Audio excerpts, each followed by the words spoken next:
8:34, and we'll call the meeting to order. Not to put Betsy on the spot or anything, but when she's done.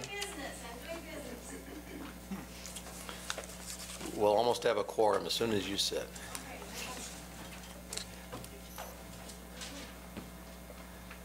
Who is it that always came to the meetings? We'll call to order the meeting of the Legislative and Human Resources Committee. It is January 22, 2019. We'll begin with public comment. If anyone wishes to address the committee, you have up to 3 minutes. If not, we will move to item number 2, which is approval of the minutes from December 11 of 2018, and I'll accept a motion. Support. Any discussion on the motion? If not, all those in favor say aye. Aye. Opposed, the same.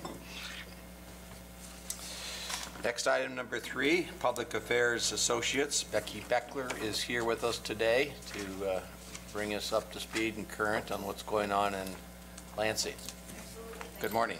Nice to be here this morning. The legislature is now fully engaged and organized. It took a little while. It was a little slow, but that's to be expected whenever you have a change of leadership as we have in Lansing today. We have a new Senate Majority Leader, Senator Mike Shirkey from the Jackson area. We have a new Speaker of the House, Representative Lee Chatfield from northern Lower Michigan. He is the youngest Speaker of the House in the history of Michigan, and I believe he's also the youngest Speaker of the House in the entire country at age 30. So we have quite a diverse group of leadership as age, not necessarily gender, but with age. And then we have a new governor in Gretchen Whitmer, who will be giving her State of the State on February 5th.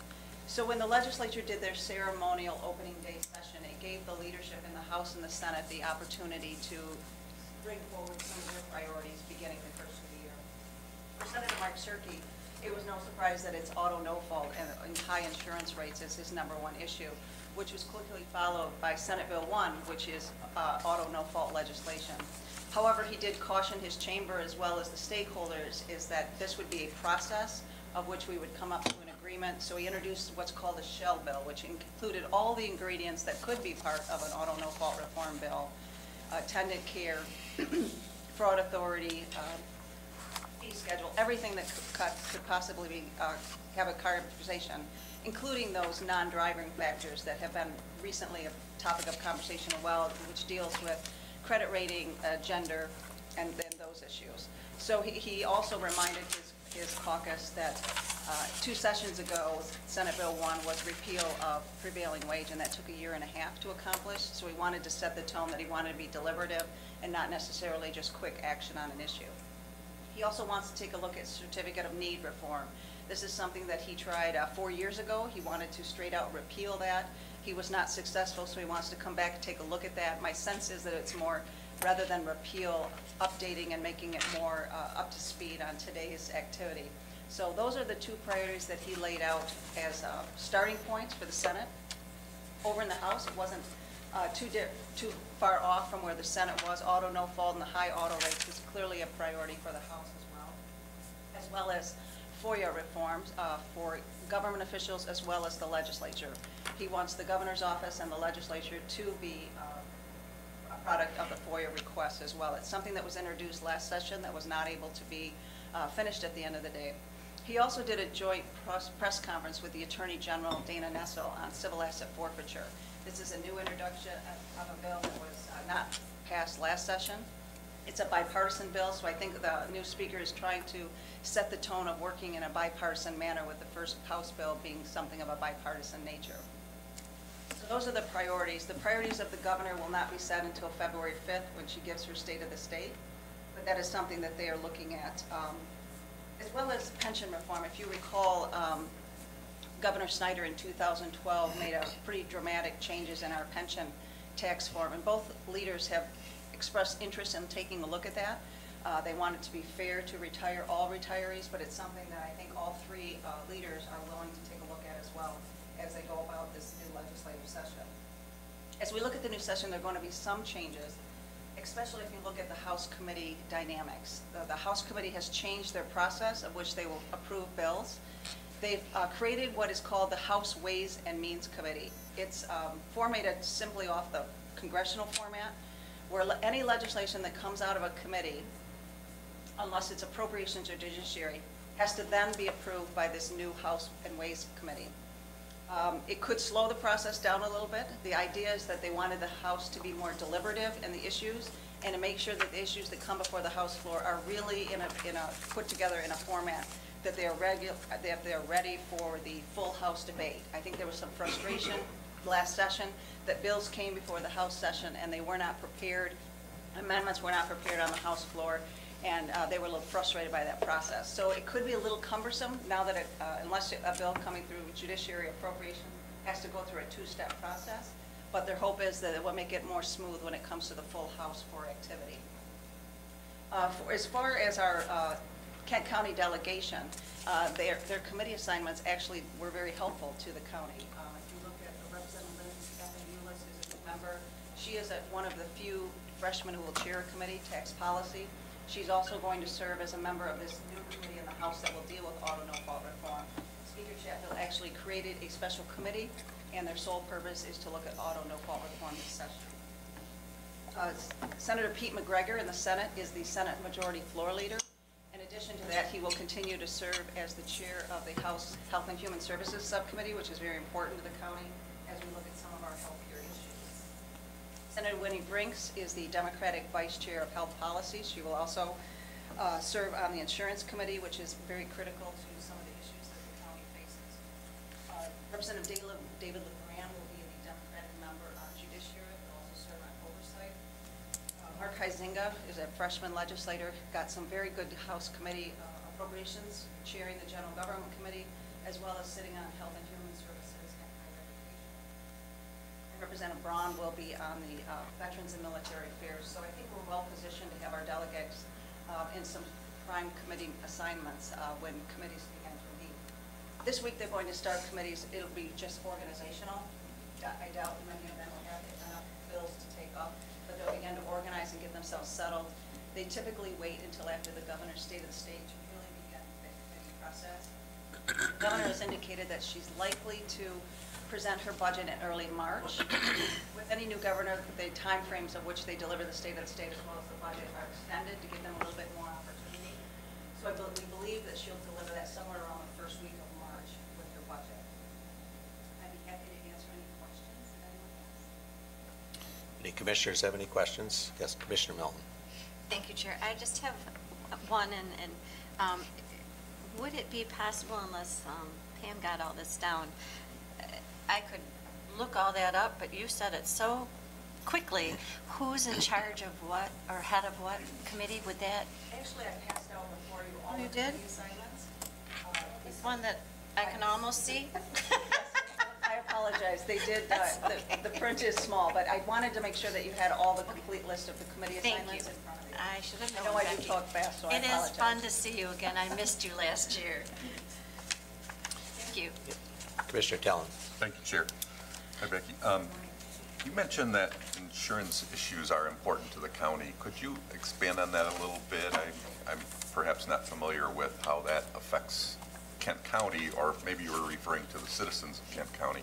The citizens of Kent County. I think one thing that we did learn in this last election is that I think when individuals were talking, candidates were talking to individuals at the door, they were hearing quite frequently that auto insurance rates throughout the state of Michigan, we do have the highest auto insurance rates in the country, and I think the citizens are frustrated with those high rates. And so I think from the county perspective, as far as our citizens, auto insurance rates have always been an issue that has been prominent in the legislature. If I could just Yes. respond, Chair.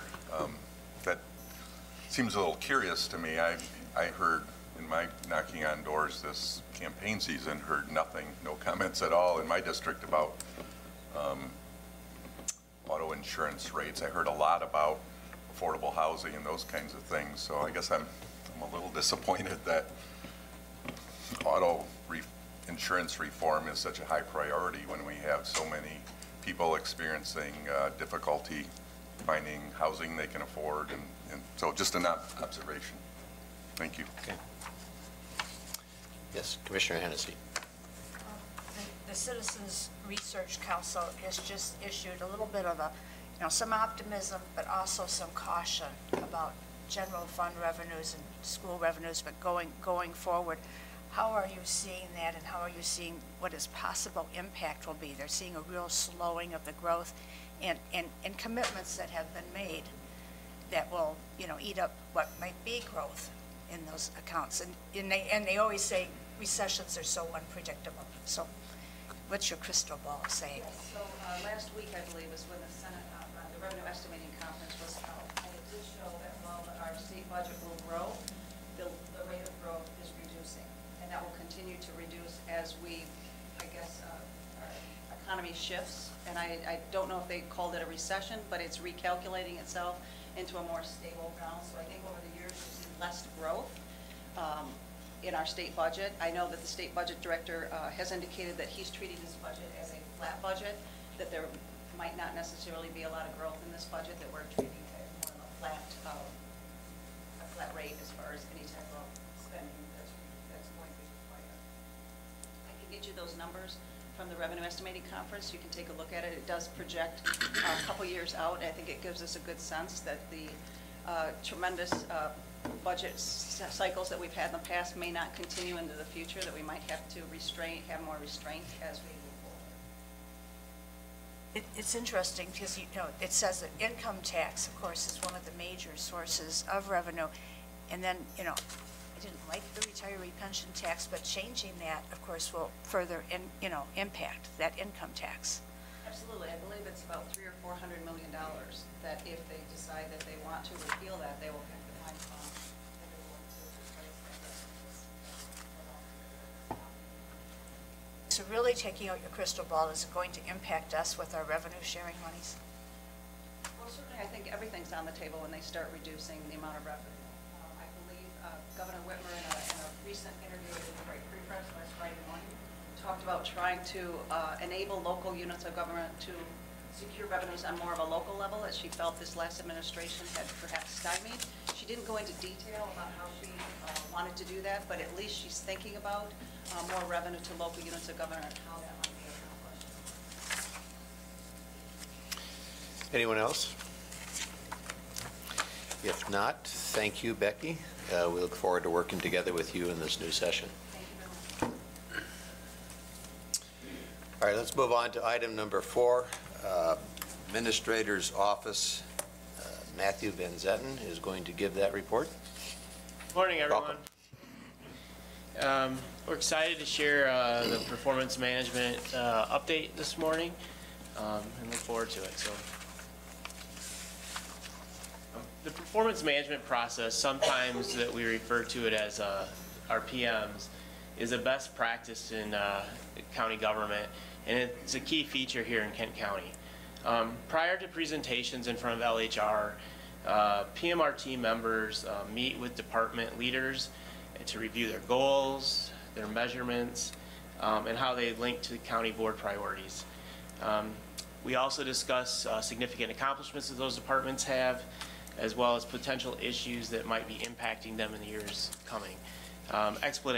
Examples could be legislative priorities that they might have or issues coming up, state policy, succession planning. This year, LHR is going to be meeting monthly, which is a change. So with that, we've determined that we'll no longer have the 5-minute updates that we've been having previously in the past few years.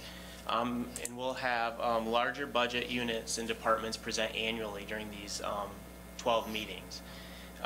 We'll roll in other departments and units, smaller budgets as we have openings, and that's how we're going to move forward with this new schedule. Should be noted that this has changed before. Previously, we only met once every other year with departments, and then we added the 5 minutes, and now we're going to have to make another change. But I want to assure you that PMRT members will be meeting with each department every year to go through their performance management reports and their significant accomplishments and things like that. So in 2019, PMRT will also begin working with departments on aligning the measures, there's performance measures with the board's updated strategic plan. So currently, when there's an LHR presentation, we introduce the presentation explaining that the process is to ensure alignment with board priorities. So here on the slide, I've shown you kind of that presentation overview that we always show you, the alignment with the board priorities, something that's important in the process. And then we lay out those statements that the departments identify with their priorities to and how they align with their mission statement. So as you can see, these are your current board priorities that we've identified. And then a mission statement is to be aligned with those priorities. In this case, this is the administrator's report, or administrator's mission statement. Then next is we actually show the key performance metrics. That's the next step in the process is mission, key performance metrics. And here again, back to our presentation overview, it's aligned like that. And then in the case of the administrator's report, maintain the long-term financial health of the county is the goal, making sure that we adhere to the recommendations of the finance committee, and then what is the metric that we're aligning to. Again, this goes back to the board priorities of stable budget revenue. So it's always important to go back to how are we linking these things with the board's priorities and how they then get inputted into the system and followed through. And then last, we utilize the significant accomplishments in the PM process. So PMRT members review the significant accomplishments during this structured process. We score, and then we use them in our Excellence in Action program. Actually, every year at the end of the year, PMRT members get a list of all these significant accomplishments, and we rank them or structure them in terms of our Excellence in Action accomplishments, DEI, collaboration, impact, innovation, and then we vote on them. And then that tailored list gets sent out to outside reviewers to verify our significant accomplishments for the year that come into the Excellence in Action for presentation that we do in May during Local Government Week, Recognition Week. So this year, as the board does its updated strategic plan, one of the things that PMRT members are going to have to work with each department on is updating their whole PM structure to ensure that it aligns with your new updated priorities. Goals are aligned, metrics are aligned, and one of our jobs will be to work with committee members or departments on that. One last thing I would like to just bring to your attention is during these structured review processes, we encourage staff, not just leaders, to come to those discussions. So when we talk about significant accomplishments, we can see it and view it from different angles depending on who's at the meeting. So from frontline staff to mid-management to senior level people. Makes for a richer discussion. And so that's our update for the year. Next month we'll start our PMRT schedule. The administrator's office will kick that off, and then I think in the memo in your packet shows which departments will be presenting in 2019, and we're happy to answer any questions you have. Any questions or comments from commissioners? Yes, Commissioner Tellon. Thank you, Chair. Morning, Matthew. This is I greatly appreciate the way this continues to evolve over the years. And one of the things I was thinking about as we were going through it was identifying how departments are collaborating, working together with other departments, and I see that's in here as one of the priorities for reporting.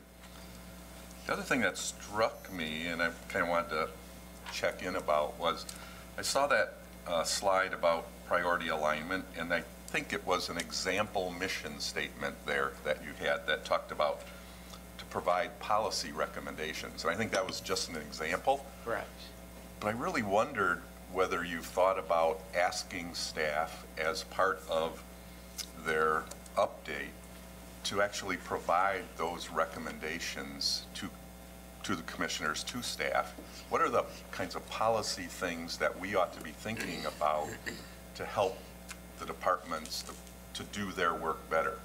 I don't know that we get that feedback, but that struck me as something that would be cool to do. Okay. Helpful. to We'll some take of- that into account, and we can talk about that as a possibility. Thank you. Yes, Commissioner Hennessy.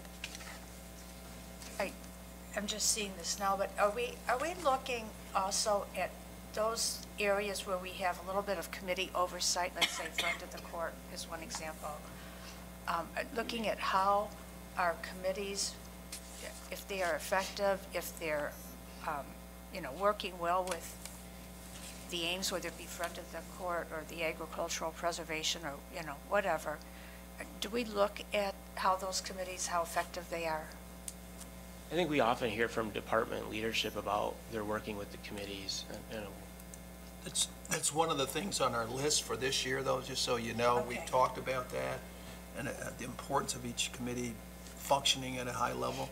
So we've talked about how might we support them in a more formal way. So that's on our list for this year.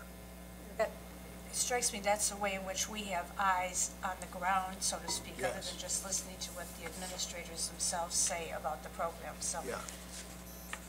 I'd appreciate So it. we got to figure out how to do that in a very effectful, respectful sort of way, so that, we give them support, but at the same time give them latitude to exercise their role as well. That's the tricky part of it. It is tricky, but it is another set of eyes that we have on what's going on day to day with them. Yes. Yes. Any others? So Matthew, following up on Commissioner Hennessy's question, I have a similar inquiry about what we do with the authorities where we've spun off certain responsibilities, and I assume that they're not handled in the same way, but do we have a mechanism in which we also monitor them or measure their performance against objectives? I would say, can I answer that? Yes, you may. Some of it has, of course, the familiarity with the special order of business, where we ask each authority, for instance, to give us an update once a year. But I think, getting back to Commissioner Hennessy's point, we could do a little bit more intervention there. And instead of just the annual update that they provide us, we ought to be about meeting with them at least once a year and talking through how might we support them, what are the issues and so forth, so that we have our eyes on the ball. But we're gonna do that this year, make that one of our additional things that we'll provide for them. Good. Good. Anyone else? Not, thank you, Matthew. Thank you. All right, next item is the item number 5, Board of Commissioners appointments. Wayman, I'll refer it to you to Sure. present. This is a request to the Board of Commissioners to appoint Stan Ponstein to the County Commissioner position and Stephen Moss to the city elected official position of the Land Bank Authority. 2 appointments on the Land Bank Authority were left unfilled following the annual appointment process, 1 county commissioner and 1 city elected official position. An interview team consisting of Commissioners Bolter, Coleman, and Womack was assigned in November 18 to review applications of the land bank vacancies. It is recommended that that Stan Ponstein be reappointed to the county commissioner position and Steve Moss be reappointed to the city elected official position on the Land Bank Authority. Motion to approve the resolution? Support. Any further discussion? Yes, Commissioner Talon? Thank you, Chair.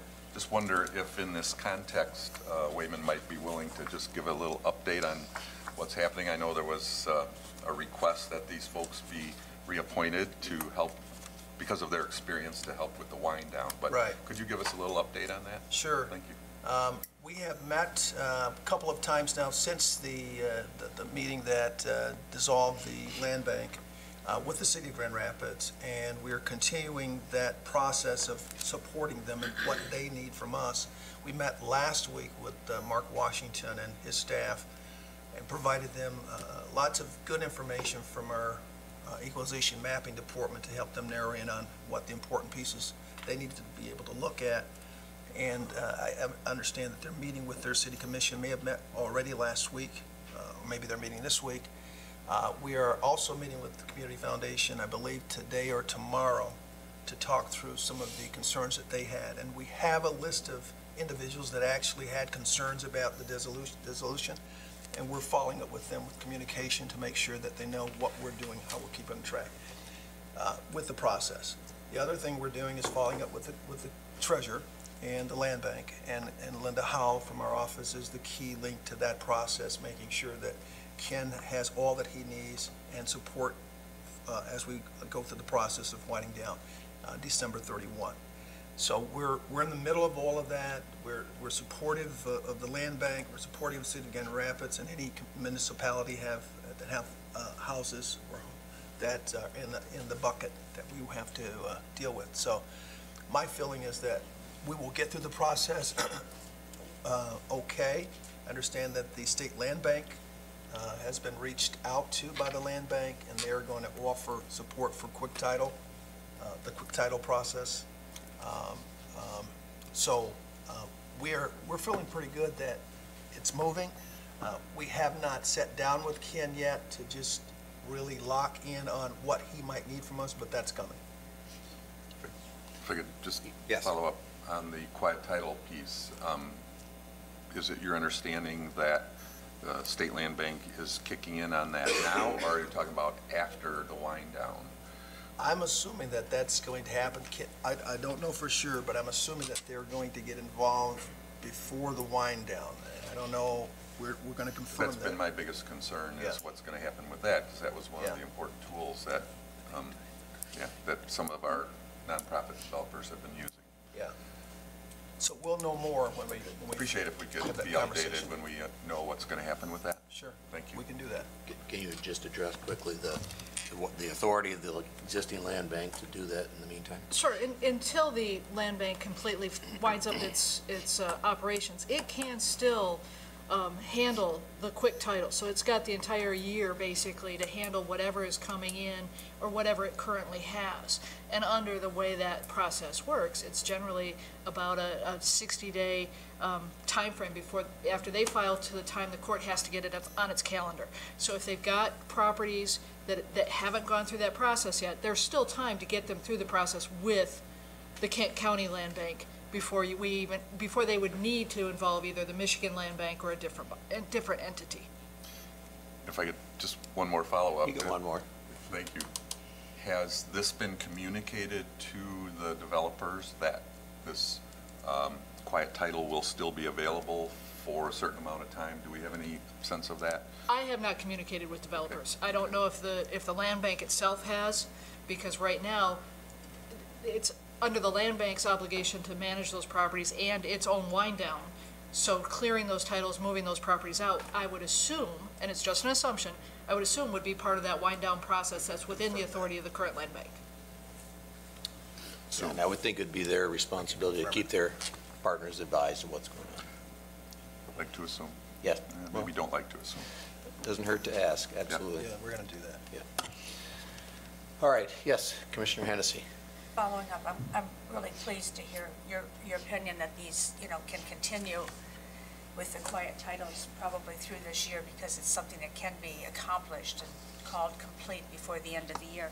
But we may want to work with the state land bank a little bit, because my understanding is that they don't go through any quiet title actions till they've got 300 lined up. And that really, time is money, and waiting for them, I don't know how often they'll have 300 requests for quiet titles lined up, but that's among the considerations we may want to look at as this transfer continues through this year. Okay, good point. All right, I just remind commissioners that I believe that the treasurer, who chairs the land bank at the meeting, did request that we reappoint these two candidates, and both of them have affirmed their willingness to continue to serve in this capacity even under these circumstances. Any other comments? All right, if not, all those in favor say aye. Aye. Opposed? Very good. Move to item number 6. Wayman? Yes, this is request to the board to add one full-time advanced practice provider position and one full-time medical social worker position and to accept and appropriate $238,000 to the 2018-19 Health Fund budget. The Michigan Department of Health and Human Services has made $180,000 in additional funding available through the Comprehensive Planning, Budgeting, and Contracting Agreement to provide HIV prevention strategies through a pre-exposure prophylaxis program and to provide hepatitis C case investigation, testing, linkage to care, and follow-up. To support the work required by the PREP program, the HCV program, and ongoing HIV program, the creation of a full-time AP position and full-time MSW position is being recommended. The cost of salary and benefits for the positions is $191,000. The increased grant funding will support half of the cost of the AP position and the entire cost of the MSW position. The amount of salary and benefits costs for these positions, which will be funded by this grant, is $133,000. The remaining $58,000 of salary and benefit cost for the AP position will be funded through increased insurance billings for services. If funding is eliminated or decreased, the position will be eliminated unless continuation funding is approved pursuant to the fiscal policy on grants, contracts, and donations. Move to approve. Is it, and seconded. Is there a discussion? Questions from any commissioners? Yes, Commissioner Hennessy. So this will not require general fund monies. It's going to be reimbursement of insurance billings. That's interesting. I don't recall seeing Portion. that before. For a portion of it, right. Yeah. Adam London, can you just step up and maybe respond to that? Yeah. Yes, good morning. Yes, the remainder is through insurance billing in Medicaid also. So we do and have for some time billed insurance for those who have it. So it'll be private insurance or HMOs as well as Medicaid. Accompanied with our referral, trying to get them into a provider who can care for their long-term case management needs. Yes, Commissioner Melton. Thank you, Chair. So, Adam, are we, well, I know we are, but just to clarify, because you have selected, or they have been selected for two pretty specific areas, those are areas that we're seeing an increase in incidences or problems in our county or in particular areas or statewide? I mean, I think I kind of know the answer. I've been following this, but it'd be nice to hear from you as to why these two areas, I guess, have been earmarked. And unfortunately, Commissioner, the answer is yes. Yeah. To both HIV.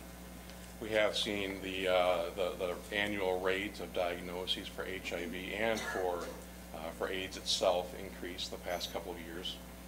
And hepatitis C has been with us for a long time, but there is a growing awareness how much of it is present in the community, especially with the baby boom generation. And also now with the millennial and Generation Y, we're seeing an increase in the 20-somethings and the rate of hep C there also. It is a terrible illness, but it's one that through proper identification and case management can greatly reduce the long-term consequences. So these two, their main area will be at the health department, or will they be going out into the county and to some of the different county clinics that we have, or do you know that? Yeah, so the answer is a lot of both. Okay. Primarily, they will be located at our main location on Fuller. Okay. However, we will look for opportunities like we always do to get our best qualified people in front of the crowds they need to be in front of. And we hope that as this program unrolls, that we're going to see other opportunities and maybe other opportunities in the community for us to find partnerships with other organizations who can help leverage our resources and also to make an impact on these two important illnesses. And then, as usual, I always think about our schools or our universities, and let's face it, HIV is not something that anyone really even wants to hear, let alone talk about. But maybe outreach programs into our different high schools, our colleges, I'm sure, well, I should say that. It seems to me that they should be readily accepting of anyone wanting to come in and do some education programs. Is that something that's even been thought about, or is it just Oh, way- absolutely. Okay. Yeah, and we do partner a great deal with all of our local universities. No, I know you do. and trying to do that. And of course, the challenges have changed somewhat. You know, I'm thinking in particular of HIV and different values towards behaviors and apps, and how those things have made certain behaviors more accessible. So working within that universe of changing variables, we're doing everything we can to try to get information in front of people. As usual, thank you for all you do. Any other commissioner? Adam, I do have a follow-up question on the services that these individuals will be providing, at least to some extent, are reimbursable services, billable services that can be billed, as you said, to Medicaid or private insurance. Is it conceivable, are you projecting that they could generate even more than the $58,000 in the course of this process? Yes, Commissioner, it is. Our estimate of the $58,000 is fairly conservative. We think that just based on the current array of things that we're not billing for, that we'll be able to reach that number. We also currently do quite a bit of case management counseling now that we can't bill for because we don't have this advanced practice provider in the office. With that presence there, we can now bill for some other things that we can't currently. And do those excess funds then go into the general account, or are they general fund, or are they dedicated funds?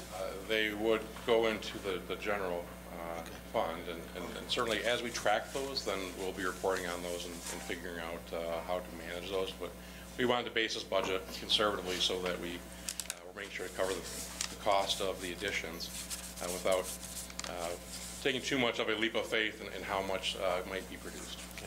So we'll know a lot more after the first year of operation. Yeah, good. Any other questions? Yes, Commissioner Hennessy. Your question raises the one, if insurance doesn't cover what what we bill, will the client then become responsible for it? Or what happens if someone comes in and doesn't have insurance at all? I'm going to invite April Height. April is the supervisor of our personal health services program and is more familiar with some of the billing practices. Welcome.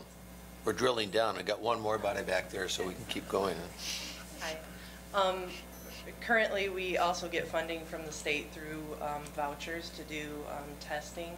And as part of this grant, they're also offering ways for us to provide PrEP to people who don't have insurance. And so people who need it the most and don't have any way of getting it will have a way to access it, which is also a great benefit for the community because right now it's not available anywhere without insurance. And the ways to get it require some case management because there's programs that you have to apply for that the regular person would have a hard time accessing. And so the services will be available if you don't have insurance. Without an additional charge to the individual? Yes. Thank you. Yep. All right, thank you. Any other comments, questions? Not, all those in favor, say aye. Aye. Opposed? Motion passes. All right, let's move to item number 7. Yes, this is request to add one full-time shipping and receiving clerk, one at Kent County Community Action. Community Action is requesting the addition of this one full-time shipping receiving clerk to support the Emergency Food Assistance Program. This program distributes USDA food to eligible households in Kent County on a quarterly basis. And in November 2018, the Kent County Community Action received a $56,000 increase in funding for its 2018-19 grant. Based on the current amount of food being received, there's difficulty to meet vendors at the warehouse to process and deliver food in a timely manner. The cost of the new position for additional is $56,200 for additional wages and benefits. Increased grant funds will cover the cost of the position. If grant funding is eliminated, or decreased, the position will be eliminated unless continuation funding is approved through the fiscal policy on grants, contracts, and donations. Is there a motion? So move. Support? Support. All right, thank you. Any commissioner comments or questions? Commissioner Tallon. Thank you, Chair. This was a little bit confusing to me. I apologize to quite understand. Good morning, Susan. Good morning, Susan. Thank you. Where it came from, that it sounds like that there has been an ongoing need, because with the amount of food that we receive, we've had difficulty handling and processing it all. And so when some more funding became available, we didn't apply for an increase. Is that correct? That's true. Currently, we have about 11,000 units that we have to get out on a quarterly basis. In order to do that, we have distributions on a monthly basis around the county. So like last week, we had one at our offices, and then next month it's going to be at Eastern Avenue Church. So there's one in every county of the, in every corner of the county. We had been stagnant with our funding until last year. We had received about $232,000 for a couple of years, and then last year they funded us $287,000, and this year they did the same. So the $56,000 that's additional in the emergency food assistance program, we really felt like we needed to have an assistant at the warehouse because we're on a daily basis receiving shipments, packing for not only our quarterly distributions, but our monthly distributions. And our warehouse coordinator right now is telling us that he's got 1, maybe 2 years, so we really have to do some succession planning because there's a lot of caveats to the food storage and how you pack the foods, those types of things. So this position will also help us with succession planning. Yes, Commissioner Tallon. Thank you, Chair. The TFAP program, or the funding, is that just for, like, so you get the food separately, right? The commodities, and this is for staffing, warehousing, that kind of thing? Is that what those dollars are for? Operational grant. Okay, all right. The money for the food is put in a bank at the state, and then we like go grocery shopping and we say we want this, this, and this. Okay. And they just take it off of our balance, but we never see green money. Thank you. All right, anybody else? If not, all those in favor of this motion, say aye. Aye. Opposed? It is approved. All right, we'll move on to item number 8, miscellaneous. Do any commissioners have any miscellaneous? If not, I have one item, or maybe two. The first is that we are going to be appointing another interview subcommittee for purposes of addressing a few of the open spots on some of our boards and commissions that still need to be filled. And so I've asked Commissioner Bonk, Commissioner Coleman, and Commissioner Skaggs to serve in that role. And None of whom are here. there's a price to pay around here. No, that was not the case when I made the request. So there's no connection, believe me. But maybe there should be. At any rate, to follow up on the few spots and conduct those interviews, and so we hope we'll have recommendations back at our next meeting in February for purposes of filling the last of these spots. The one exception may be Network 180, which is going to continue to take some more attention before we finalize that. And then just a heads up that some of you will recall that our chair had asked us to take a harder look at how we staff our various committees and boards, and we're going to be doing that. We'll take a look at how we want to do that, whether we have a work session or what, I don't know yet, but we'll be taking that up as a board and a committee over the course of this next year. With that, we stand adjourned.